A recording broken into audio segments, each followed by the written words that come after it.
Hello, நான் உங்கள் சங்கர். 2 நாளைக்கு முன்னால் நண்பர் ஒருத்தர் இளைஞர் என்னோட லைட் அண்ட் ஷேட் வீடியோக்களை பார்த்துட்டு ஃபோன் பண்ணியிருந்தார். சார், இந்த ஃபோட்டோகிராஃபியை கற்றுக்கிறதுனால நிறைய பணம் சம்பாதிக்க முடியுங்களா? ஒரு இடத்துல வேலைக்கு போய் சம்பளம் வாங்கிறத விட அதிகமாக வருமானம் வருங்களா? ஏன்னா இதை வெறும் பொழுதுபோக்காக கற்றுக்காம அதில் நமக்கு வருமானம் வரும்னா நல்லதுதானுங்க என்று கேட்டிருந்தார். அவர் கேள்விக்கான பதில்தான் இந்த வீடியோ. அண்ணே, உள்ளே வரலாங்களா? யாருப்பா? ஓ தம்பி, நீ தானா? வாப்பா, வந்து உட்காரு. டேபிள் வரைக்கும் வந்துட்டேன். அப்புறம் என்ன, உள்ளே வரட்டுங்களான்னு கேள்வி. பா, என்ன விஷயம் இவ்வளோ தூரம்? போர் அடிச்சதுன்னு சும்மா அப்படியே உங்களை பார்த்துட்டு போகலான்ட்டு வந்தேன். என்னது போர் அடிச்சதுன்னு வந்தியா? அப்போ போர் அடித்தாதான் என்ன பார்க்க வருவியாப்பா? என்னப்பா நீ பேசுகிறது? இந்த குசும்பு தான் நான் வேண்டாங்கிறது. தம்பியாச்சேன்னு பார்க்குறேன். போங்கண்ணே, உங்களுக்கு எப்போ பார்த்தாலும் காமெடி தான். யார்? நான் ஜோக் அடிக்கிறேன். சரிதான் அண்ணே. இது இன்றைக்கி எடுக்க போகிற வீடியோவோட ஸ்கிரிப்டுங்களாண்ணே? ஆமாம். அதுக்கு என்னப்பா இப்போ?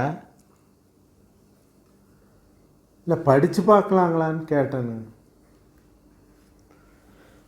சரி படித்து பாரு. சத்தமில்லாமல் படி, மனசுக்குள்ளேயே படி. ஏன்னா வீடியோ ஃபுல்லாக ரெக்கார்ட் பண்ணணும். அப்போ நானும் வீடியோவில் வருவேனுங்களா? இப்போவே கேமரா ஓடித்தாப்பா இருக்கு. அண்ணே, இதை முதல்ல சொல்லியிருக்கலாம் இல்லைங்கண்ணே. சரி, நான் என் வேலையை பார்க்குறேன். இப்போ நம்ம சப்ஜெக்டுக்கு வருவோம். நம்பர் 1 பாயிண்ட், நம்பிக்கை. நம்பிக்கை தான் ஒரு தொழிலோட ஆணி வேர். இதை ஒரு இன்ட்ரெஸ்டிங்கான விஷயம் மூலமாக உங்களுக்கு இப்போ சொல்ல போகிறேன். கடந்த 3 வாரங்களுக்கு முன்னால் நான் ஊட்டி போயிருந்தப்ப கார்டனுக்குள்ளே ஃபோட்டோகிராஃபர் ஒருத்தர் அங்கே வர்ற டூரிஸ்ட்டுகளை ஜோடியாகவோ குரூப்பாகவோ கப்பிளாகவோ ஃபோட்டோ எடுத்து அவர் வச்சுருந்த கலர் பிரிண்டரில் பிரிண்ட்டு போட்டு உடனே கொடுத்துட்ருந்தார். எனது கவனம் கொஞ்ச நேரம் அவர் மேலேயே இருந்துச்சு. அங்கே வந்தவங்க அத்தனை பேர் கையிலையும் செல்ஃபோன் கேமரா இருந்துச்சு. எல்லாரும் அவங்கவுங்க செல்ஃபி எடுக்கிறதும் குரூப் ஃபோட்டோன்னு எடுத்துக்கிறதுமா தான் இருந்தாங்க. ஆனால் ஒரு ஆச்சரியம் என்னென்னா, அவரும் பிஸியாக தான் இருந்தார். அவர் பார்த்து கொண்டிருக்கும் போது எனது பள்ளி பருவம் மற்றும் 70களை நோக்கி என் எண்ண குதிரை பின்னோக்கி விரைந்தது. அன்று இதே கார்டன் கேட்டுக்கு முன்னால் ஒருத்தர் ட்ரைபாடுகளோடு கூடிய ஃபீல்டு கேமராவை வச்சுக்கிட்டு அங்கே வர்றவங்கள ஃபோட்டோ எடுத்து கொடுத்துட்டு இருந்தார். அந்த காட்சி அப்படியே மேலும் விரிவடைந்தது. காமிராவையும் தன்னையும் ஒரு கருப்பு துணியால் மூடிக்கிட்டு கேமராவோட கண்ணாடி ஸ்க்ரீனில் பார்த்து ஃபோக்கஸ் செஞ்சுக்குவார். பிறகு லென்ஸுக்கு மூடிய போட்டுருவார். இப்போ ஸ்க்ரீன் இருந்த இடத்துல ஃபிலிம் கேரியர் இருக்கும்.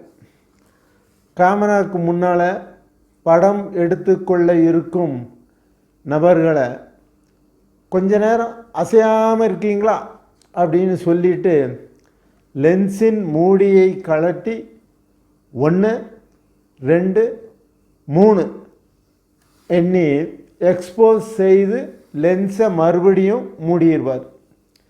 இதில் ஒரு ஆச்சரியம் என்னென்னா, அந்த ஃபிலிம் கேரியரில் ஃபிலிமே இருக்காது. ஆனால் எல்லாத்துக்கும் ஃபோட்டோவை கொடுப்பாரு, எல்லாரும் சந்தோஷமாக வாங்கிட்டு போவாங்க. அதற்கு இடையில் நடந்தேறும் அந்த அதிசய நிகழ்வை என்னோட 10-12 வயசில் அடிக்கடி ஆச்சரியத்தோடு கண்கள் விரிய பார்த்து கொண்டிருப்பேன். இதுதான் எனக்குள் ஃபோட்டோகிராஃபி எனும் ஆலமரத்துக்கு விதை விழுந்த இடம். இந்த அதிசய நிகழ்வை இந்த வீடியோவின் வேறு ஒரு பகுதியில் விவரிக்க உள்ளேன். ஸ்கிப் செய்யாமல் பார்த்து நீங்களும் வியந்து போங்க. சட்டென நினைவு கலைந்து நிகழ்காலம் வந்தேன். அன்று அவர் செய்ததும் இன்று இவர் செய்வதும் ஒரே தொழில்தான், ஒரே நம்பிக்கையில்தான். டெக்னாலஜி மட்டுமே மாறியிருக்கிறது, நம்பிக்கைதான் அவர்களின் வாழ்க்கை. எனவே முதலில் உங்கள் மீது நம்பிக்கை வையுங்கள், உங்களால் முடியும் என்று. ஏனென்றால் நம்பிக்கைதான் ஒரு தொழிலின் முதல் சூத்திரம், முதல் படியும் கூட. அண்ணே பிரமாதங்கண்ணே, நெத்தியடி அடிச்சிங்க. அப்புறம் அந்த ஃபிலிம் இல்லாமல் இந்த ஃபோட்டோ எடுத்தாருன்னு அதை பற்றி வீடியோலேயே பார்த்துக்கிறேன். இரண்டாவது மந்திரம் பொறுமை மற்றும் பயிற்சி. எனது வீடியோக்களை பார்த்து புகைப்பட கலையை கற்றுட்டு இருக்கும் போதே அவற்றை நன்கு பயிற்சி செய்து பாருங்கள். அது மிகவும் அவசியம்.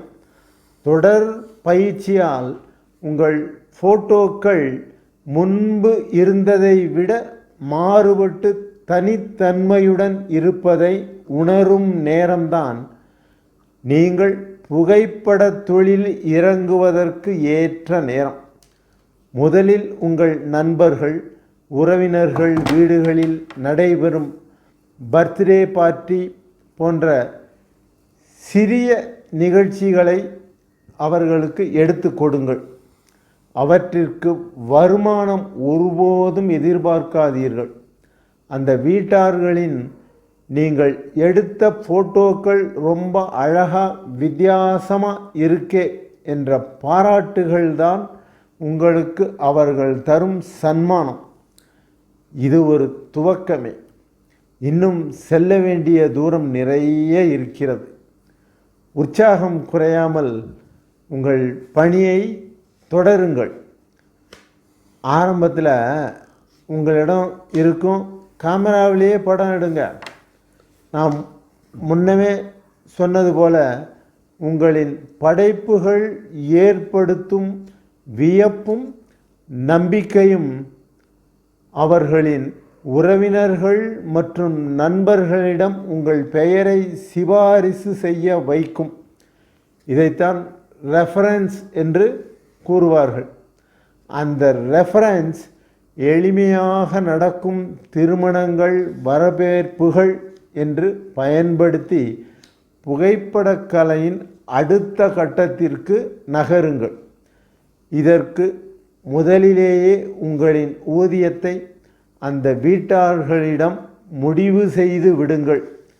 அவை எளிமையாக நடக்கும் நிகழ்வுகள் என்பதை நன்கு மனதில் வைத்து கொண்டு இங்கே உங்களுக்கு ஒரு டெக்னிக் சொல்லித்தர்றேன். இந்த நிகழ்வுகளை வெறும் ஃபோட்டோக்களாக எடுக்காதீர்கள், அவற்றை வீடியோக்களாக எடுங்கள். வீடியோவின் இடையே காமிராவை ஃபோட்டோ செட்டிங்கிற்கு மாற்றாமலேயே ஃபோட்டோ எடுக்கும் வசதிகள் எல்லாம் நிறைய வந்துவிட்டது. அருமையான படங்களை எடுக்கலாம். இங்கு நீங்கள் ஒருவரே வீடியோகிராஃபர் மற்றும் photographer.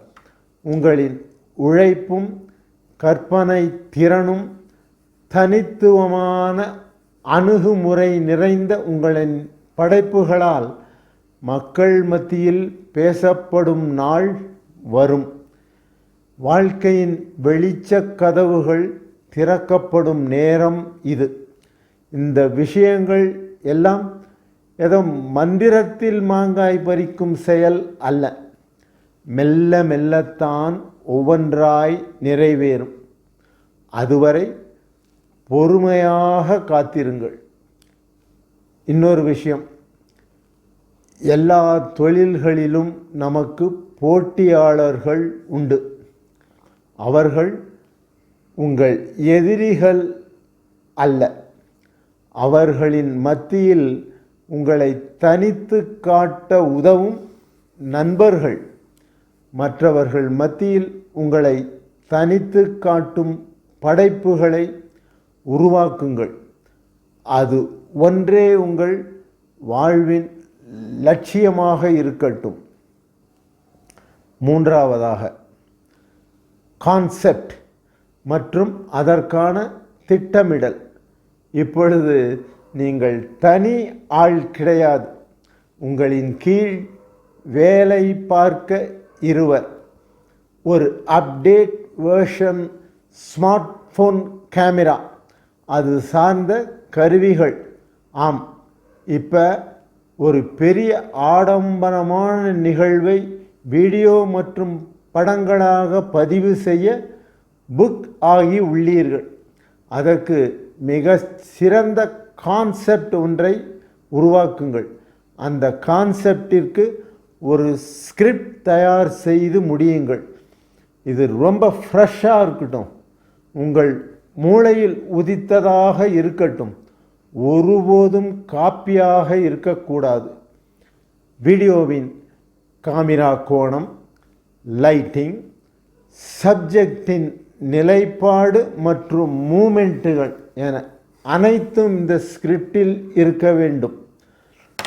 Long shot, middle shot, close up shot, எங்கு வைப்பது என்பது உள்பட அடுத்தடுத்து நீங்கள் எடுக்கும் ஒவ்வொரு நிகழ்வும் ஒன்றுக்கொன்று கான்செப்டில் அதை நடைமுறைப்படுத்துவதில் வித்தியாசப்படும் பட்சத்தில் நீங்கள் உங்கள் துறையில் ஒரு நம்பிக்கை நட்சத்திரமாக திகழ்வீர்கள். உங்களின் திறமையும் அனுபவமும் உழைப்பும் உங்களை வாழ்க்கையின் அடுத்த நிலைக்கு உயர்த்தும். நான்காவது மந்திரம், அப்டேஷன். எப்பொழுதும் உங்கள் புகைப்பட தொழில்நுட்பங்களையும் அது சார்ந்த புதிய வருகை கருவிகளின் நுணுக்கங்களை பற்றிய புரிதலையும் அப்டேட் செய்து கொண்டே இருங்கள். இது இந்த துறையில் உங்களின் நிலைப்பாட்டை உறுதி செய்யும். ஐந்தாவது மிகவும் முக்கியமான விஷயமாக நான் கருதுவது, ஏனெனில் இதுதான் நான் கடைபிடிக்காமல் கோட்டை விட்ட விஷயம், அதுதான் கன்சிஸ்டன்சி. ஒருமுகத்தன்மை எனும் ஒன்றையே பற்றி இருத்தல். ஒரு தொழிலில் நிலையாக இல்லாமல் வேறு வேறு தொழில்களுக்கு மாறிக்கொண்டே இருக்கும் பன்முகத்தன்மை போல ஆபத்தான விஷயம் வேறு ஏதாவது இருக்கிறதா என்றால் கண்டிப்பாக இல்லை என்பதுதான் எனது பதில். உங்களை சுற்றி நடக்கும் நிகழ்வுகளை தேவையான அளவு மட்டும் தெரிந்து வைத்துக் கொள்ளுங்கள். ஒருபோதும் அதில் ஆழமான நிபுணத்துவம் தேவையில்லை. அந்த நிகழ்வுகளை செய்து முடிக்க அதற்கென ஆட்கள் இருக்கிறார்கள் என்பதை நினைவில் கொள்ளுங்கள். ஒவ்வொரு தொழிலிலும் அதற்கான கஷ்ட நஷ்டங்கள் இருக்கத்தான் செய்யும். அதற்கு பயந்தோ வேறு சில காரணங்களுக்காகவோ நீங்கள் தேர்ந்தெடுத்த தொழிலை ஒருபோதும் மாற்றாதீர்கள். இது அனுபவம் எனக்கு கற்றுத்தந்த பாடம். ஒன்றை பற்றி கொண்டு அதிலேயே நிலையாக இருங்கள். எனவே ஒருமுகத்தன்மை எனும் மந்திரச் சொல் உங்கள் மனதில் எப்போதும் ஒலித்து கொண்டே இருக்கட்டும். அது உங்கள் வாழ்வை வளமாக்கும். இறுதியாக, ஆரம்பத்தில் அவர் கேமராவில் ஃபிலிம் இருக்காது என்ற சஸ்பென்ஸை உடைக்க இந்த வீடியோ வேண்டாம். ஏன்னா இப்போவே வீடியோ ரொம்ப நீளமாயிருச்சு. அதை சுருக்கி சொன்னால் ரசனை குறைஞ்சிடும். எனவே அடுத்த பதிவின் ஆரம்பத்திலேயே அதை நன்கு விரிவாக சொல்கிறேன். மிகவும் சுவாரஸ்யமான விஷயம் அது. நன்றி. உங்களிடம் வணக்கம் கூறி விடைபெறுவது உங்கள் சங்கர். சூப்பர்ண்ணே, சூப்பர்ண்ணே.